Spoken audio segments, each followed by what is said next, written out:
This winter marked the first for my grandson, Tyler, since he was born.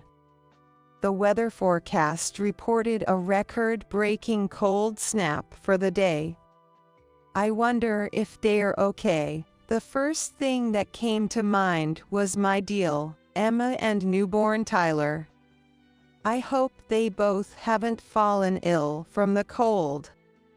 I was worried and sent Emma a message on my smartphone that night. Are you and your baby catching a cold? However, when I sent her a message twice and thrice, she doesn't reply or even read it. She's a serious person, so I hope she's not pushing herself too hard. After waiting another hour, I tried calling just in case, but the result was the same. This isn't like her at all.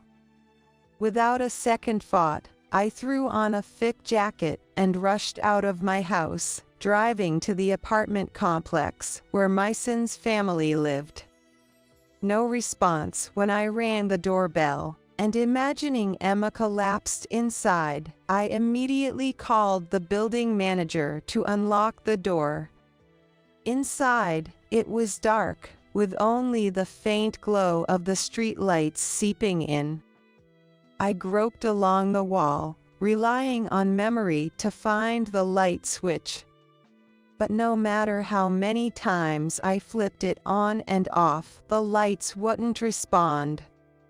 What's going on here? My mind was about to explode with anxiety and frustration. I reluctantly used my smartphone's light to step inside. Emma, are you here? Maybe they were just out. Just as I was about to turn back, I thought I heard the faint cry of a baby from the bedroom. Emma, are you there? I immediately headed to the bedroom. Emma. There was Emma, shivering with cold, but desperately wrapping Tyler in a sheet to protect him. Are you okay? What's wrong with you? Shining the light, I was shocked to see Emma's pride and joy. Her long black hair was now chopped short, almost to a buzz cut. This is terrible. How could this happen? My name is Monica Davis, 61 years old. I've worked as a hairstylist for many years at a beauty salon that's also my home. Chatting leisurely with familiar customers during work is my greatest joy. My husband and I originally started the salon, but he passed away from cancer when he was young. It was not long after my son Max was born. Nevertheless, I pressed on, raising Max by myself. However, despite my efforts, Max wouldn't listen to me, starting to skip school in high school. When he did go, he caused trouble, and I was often called to apologize to his teachers. After graduating high school, Max didn't pursue further education and began hanging out in the city every day.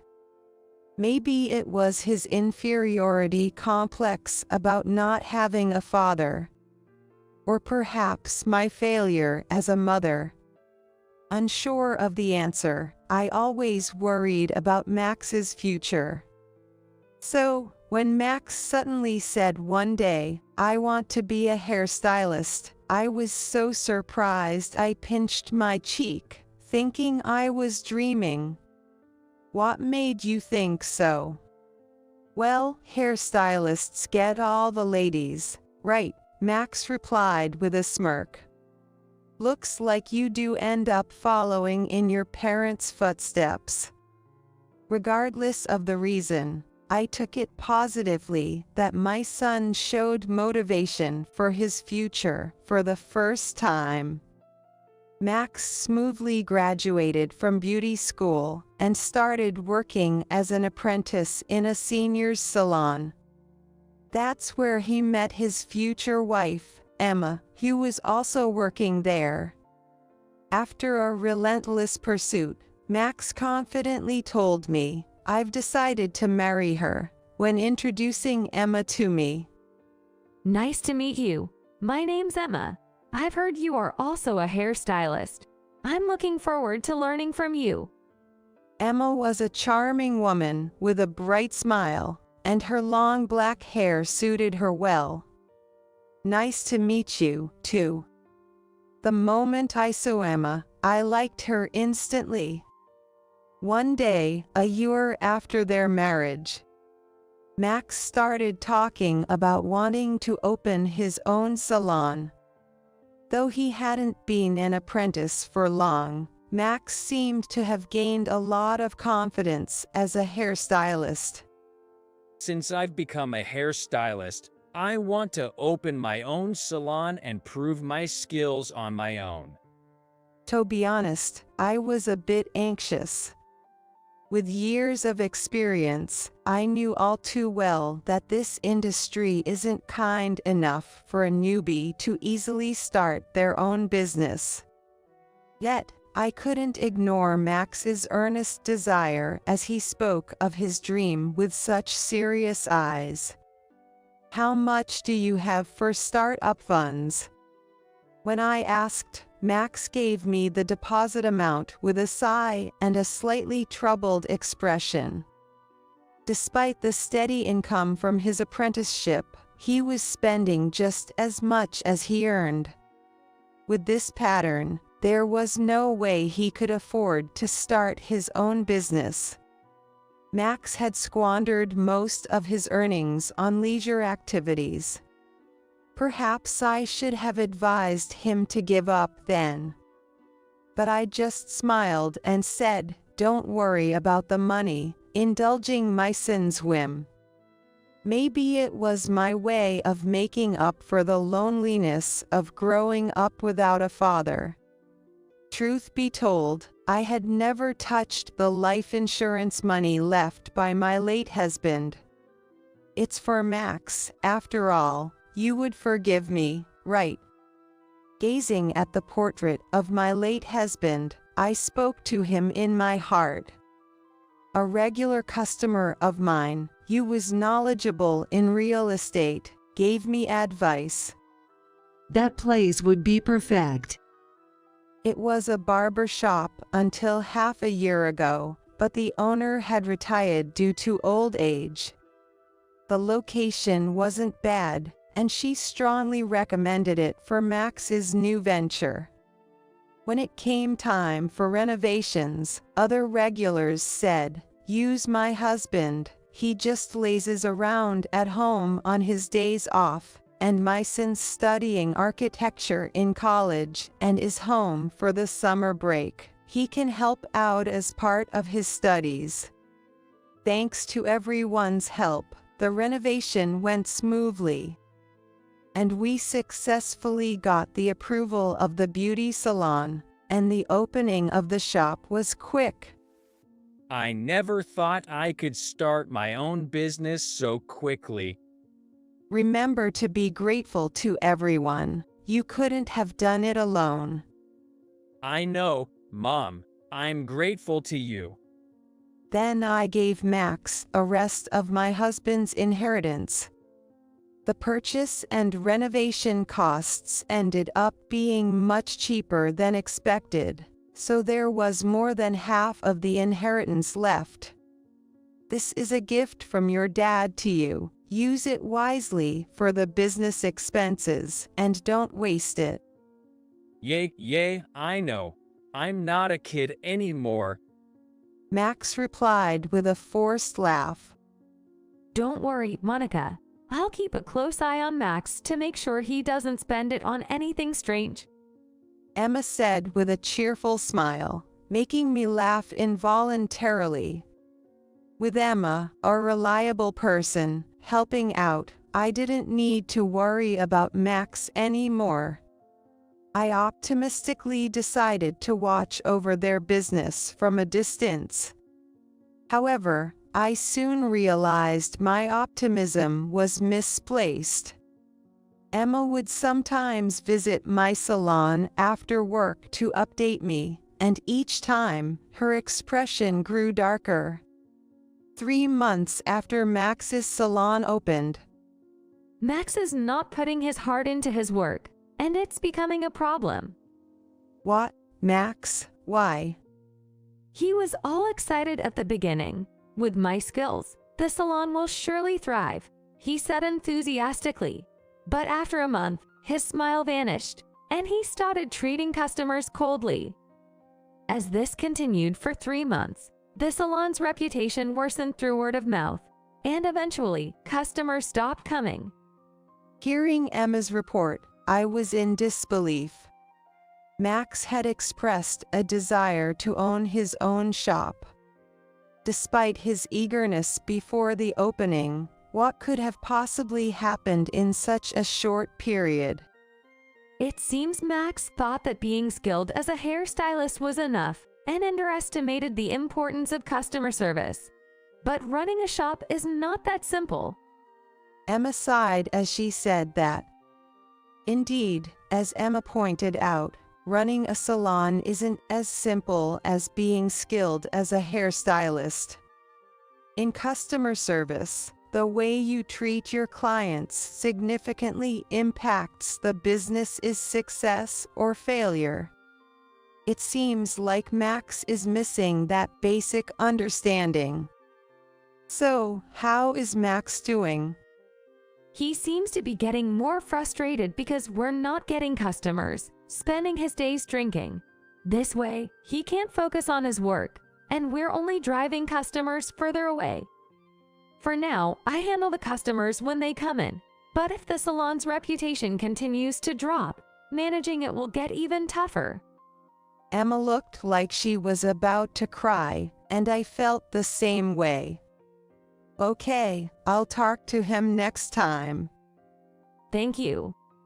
Emma deeply bowed her head, then brushed back her long black hair. Emma, your hair always mesmerizes me.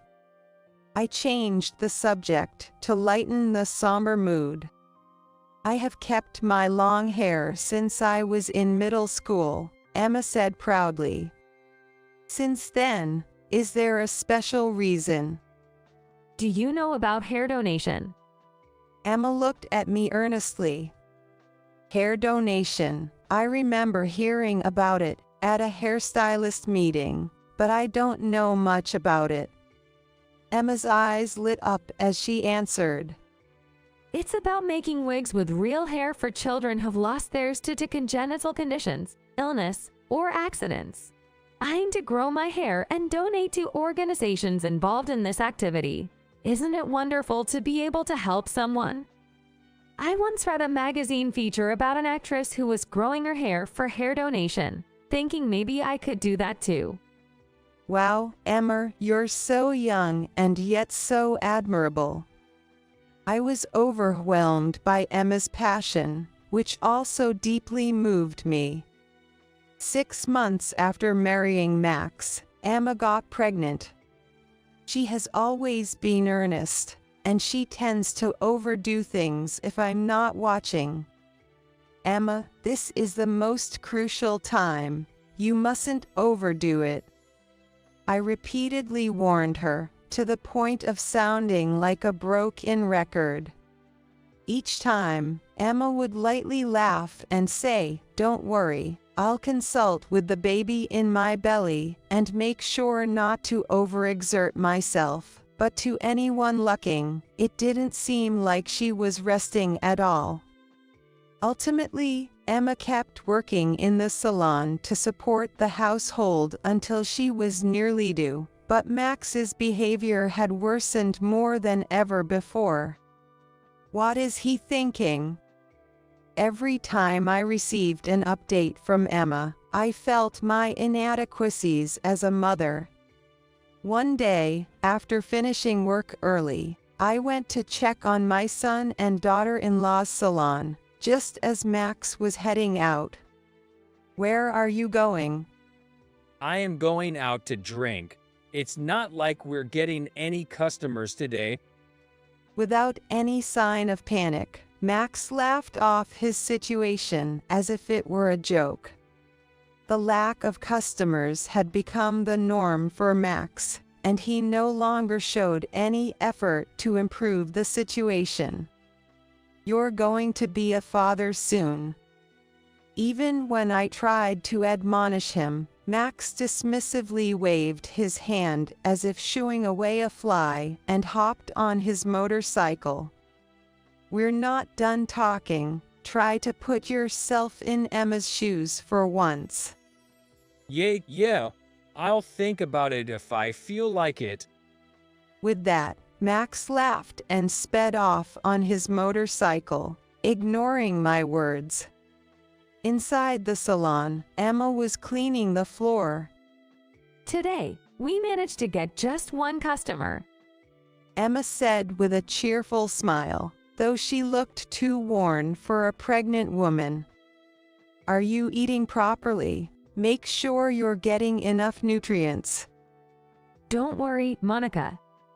"I'm not saying it for you. I'm saying it for the baby you're carrying." My tone was harsher than usual, but I felt it was necessary to scold her. Emma seemed to understand my true intention and tearfully said, "Thank you." At times like this, how can the father not be there to support her? I wanted to scream at Max, who wasn't there, from the bottom of my heart. Emma shared that the salon's business was far from thriving.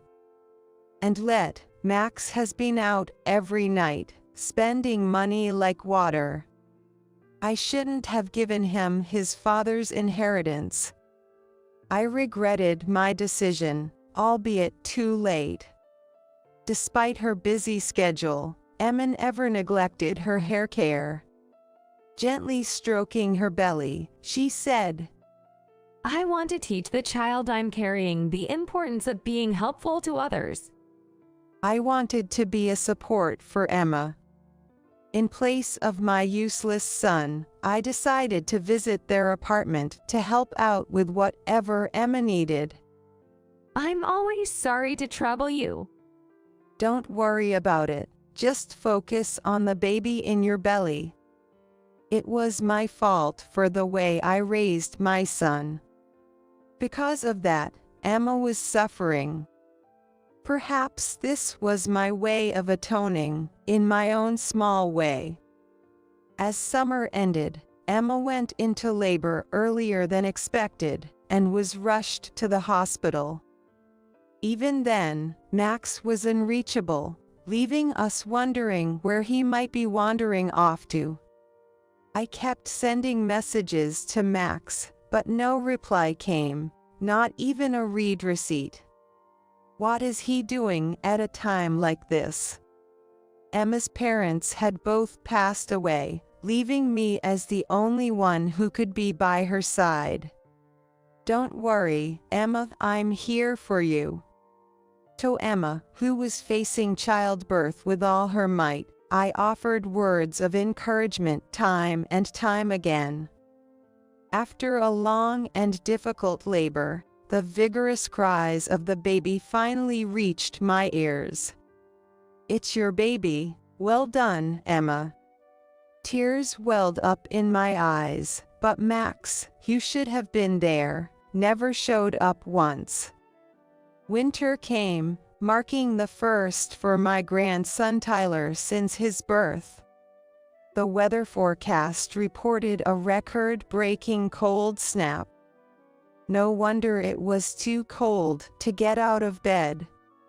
I wonder if they're okay. The first thing that came to mind was Emma and newborn Tyler. I hope they both haven't fallen ill from the cold. Worried, I sent Emmy a message on my smartphone that night. Are you and your baby catching a cold? However, when I send her a message twice and thrice, she doesn't reply or even read it.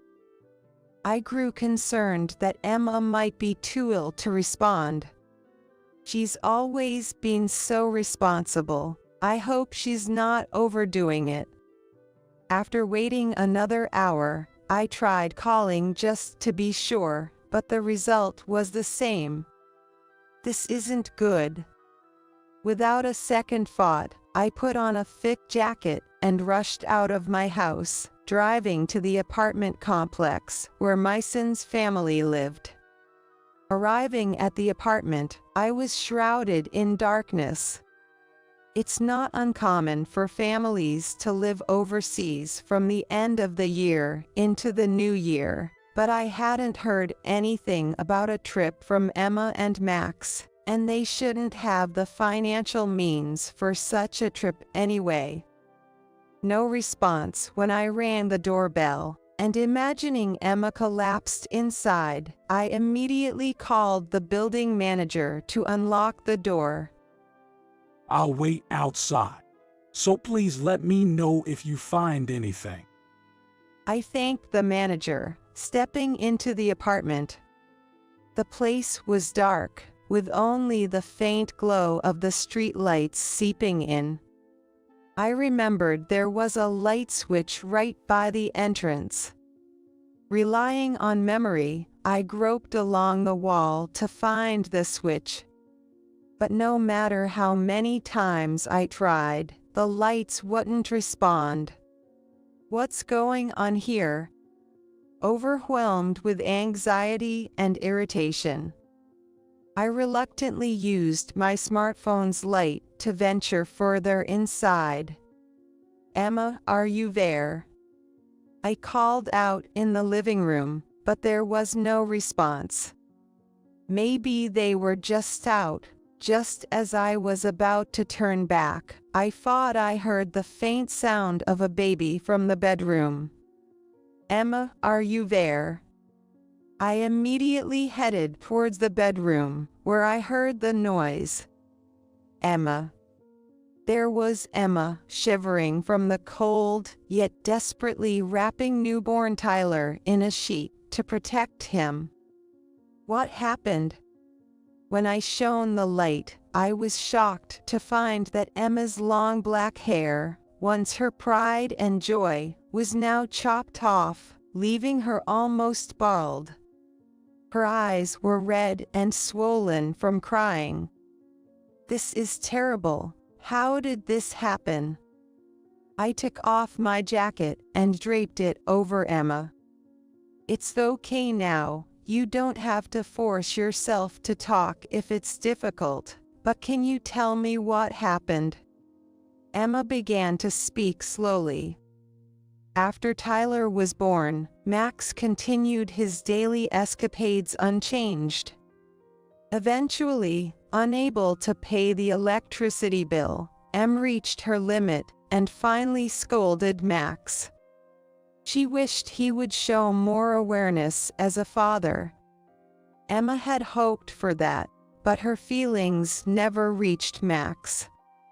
In a rage, Max began to cut Emma's hair with a pair of practice hairdressing scissors he happened to find nearby.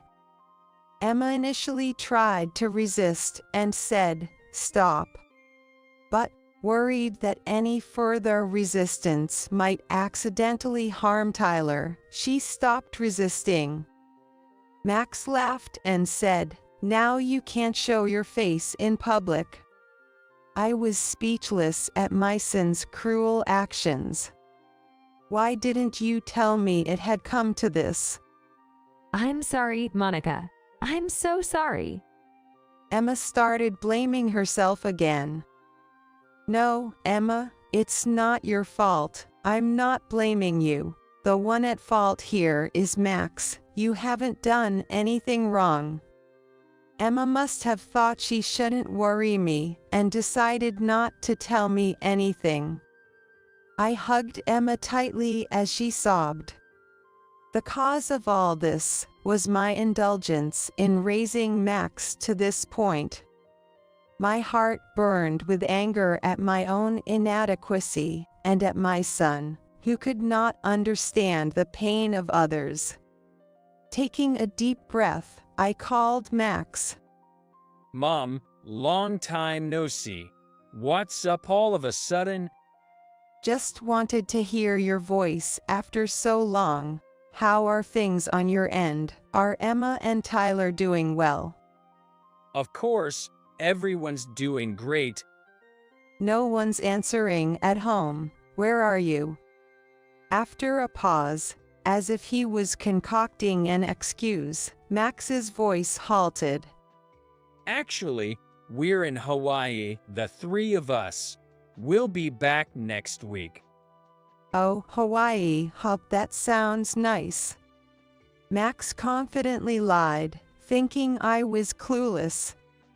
What was the point of all the care I had provided for Max? After losing my husband at a young age, I worked tirelessly as a hairstylist. All to make Max a respectable person. When Max wanted to become independent as a hairstylist, I didn't hesitate to fulfill his wish. Yet, Max squandered the inheritance left by his father on his pleasures, completely disregarding my feelings.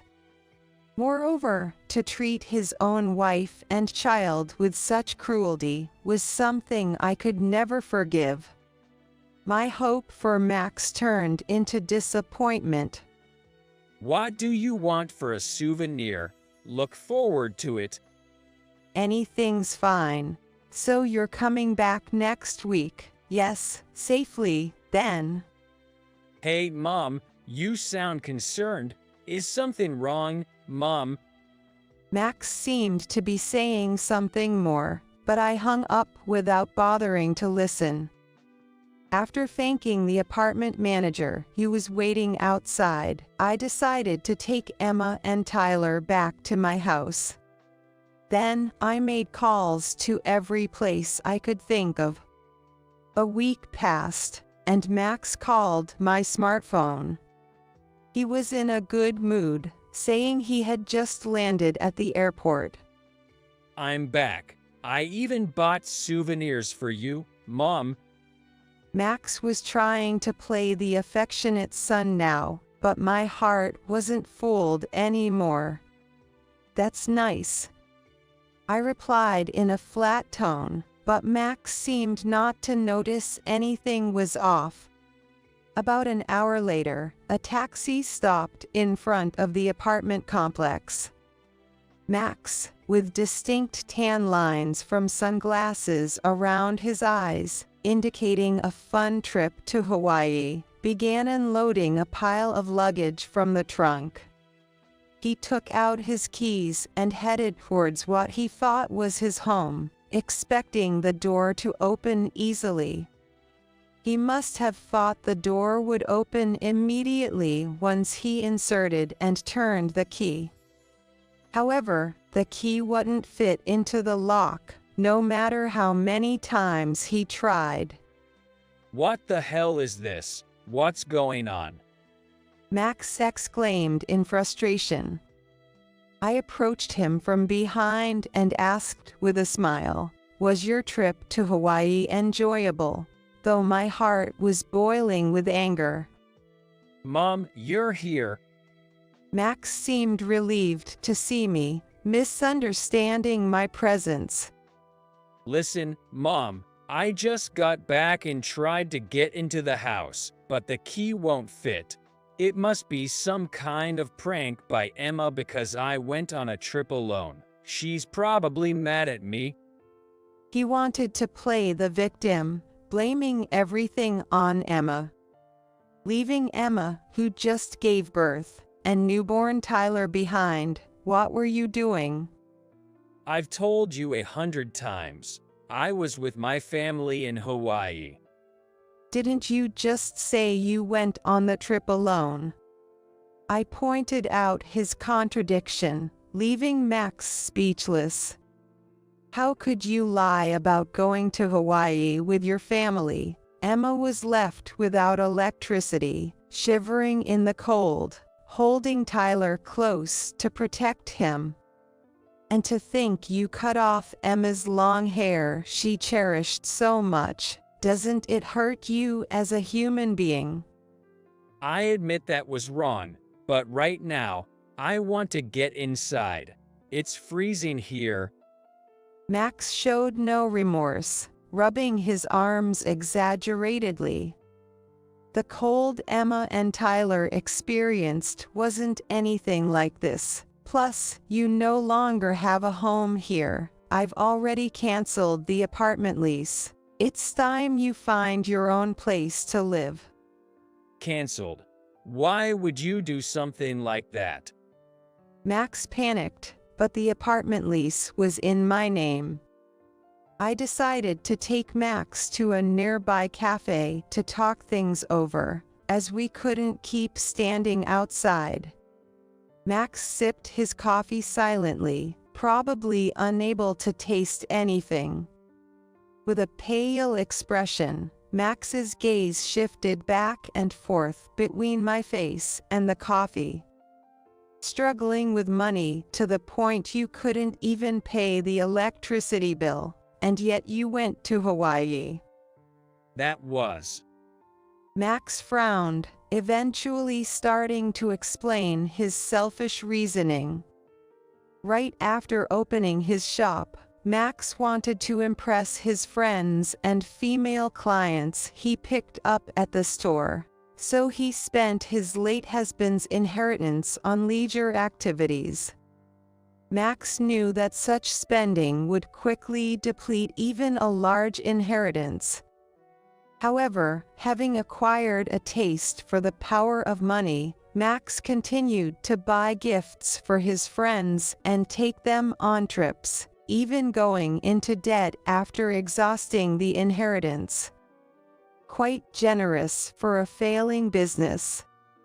No worries, I'm a professional hairstylist. If I put in the effort, clients will come flooding in, and I'll be able to support my family. Max confidently replied, but where his confidence came from was a mystery to me. As for your salon, it's already been sold. I sold all the equipment too. It's too late to try to get it back now. I shattered his baseless confidence. That's a lie. Why would you do something like that? Max slammed the table, his face turning red. Oh, you cared about the salon. I thought you had abandoned it since you left everything to Emma. Besides, I bought that building and land in my name. You have no right to complain now. But I was gathering clients. I had a plan. Max had the look of a child about to cry, one who couldn't get the toy he wanted. If you're so confident in your skills, you'll be able to start over from zero quickly. After coldly turning my back on my son, I left the coffee shop, leaving behind only the money for the coffee on the table. A month passed. Both Emma and I had been avoiding any contact with Max, but unpleasant rumors inevitably reached a parent's ears. After being rejected by me, Max apparently turned to his friends, desperately asking for money. However, those who had gathered around Max were initially attracted by his wealth. Predictably, none of them were willing to help now that Max had lost his financial power. Furthermore, he got reported to the police for stalking the female clients he picked up in his salon. Although he got off with a stern warning from the police, Max, having realized his lack of genuine connections, completely vanished from our lives. By now, he's likely living alone, haunted by the harsh demands of creditors. All of this was the result of seeds Max had sown himself. My anger towards Max wasn't just about his reckless spending. Even more unforgivable was how he neglected Emma and Tyler, pushing them into a life of hardship. And then there was the fact that Max had selfishly chopped off the long hair that Emma had been growing and cherishing for years. That foolish act might have robbed unknown children, who had been eagerly awaiting Emma's hair, of a brighter future. As a hairstylist myself, Max's actions are inexcusable. It will take a long time for Max to truly understand the pain Emma endured. Emma herself wouldn't speak of her heartache, but it's clear she's not unscathed. She likely keeps her feelings to herself to avoid worrying me.